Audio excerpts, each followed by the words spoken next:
Azərbaycan qanunvericiliyi uşaqların həyat və sağlamlığına, mənəviyyatına təhlükə törədə biləcəyi işlərə cəlb edilməsini qadağan edir.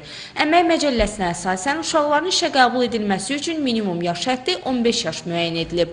Bu yaşa çatmamış uşaqlarla bağlanılan əmək müqaviləsi etibarsız sayılmaqla belə müqaviləni bağlayan işə götürən inzibati məsuliyyətə cəlb edilir. Lakin bu bəzi hallarda problemlər yarada bilir. Elə 15 yaşına dək uşaqları hansısa işlərə cəlb etmək zərurəti yaranır.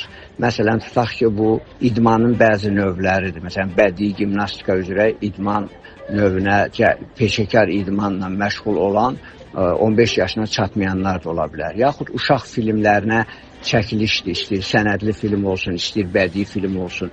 Nazirlər Kabineti siyahısını təsdiq edə bilər ki, burada uşaqların 15 yaşına qədər işlərə cəlb etmək olar.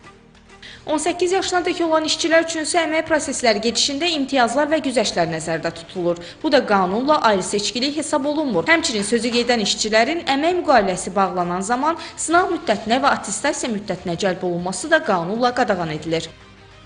Eyni zamanda 18 yaşından kiçik işçilərin gecə vaxtı, iş vaxtından artıq vaxtda istirahət günləri işlərin görülməsinə cəlb edilməsinə, həmçinin ezamiyyətə göndərilməsinə yol verilmir.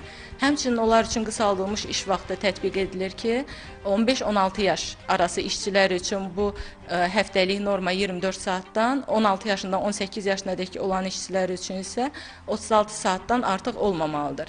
Həmçinin onlar əmək məzuniyyətində də əlavə imtiyaza malikdirlər. Amma hər bir müəssisə və ya sahibkar bu qaydaya əməl etmir. Bu da nəticədə azyaşlı işçilərin hüquqlarının pozulmasına gətirib çıxarır. Qanunvericilikdə də bununla bağlı məsuliyyətlər nəzərdə tutulur.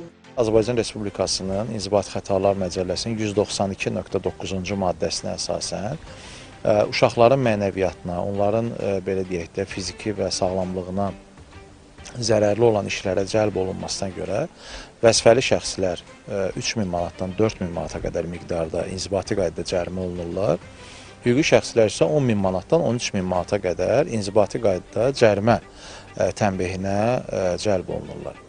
Onu da qeyd edək ki, 15-18 yaş arası şəxslər yalnız valideyn razılığı və müəyyən məhdudiyyətlərlə işləyə bilərlər. Bu prosesdə isə onların təhsil alma hüququ pozulmamalıdır. Bundan əlavə, uşaq hüquqları haqqında Azərbaycan Respublikası qanununda da uşaqların istismarının yol verilməzliyi və onların hər tərəfli inkişaf hüququ təsbit olunub. Salatən Pirmuradova, Vurğan Turabov, Telesə.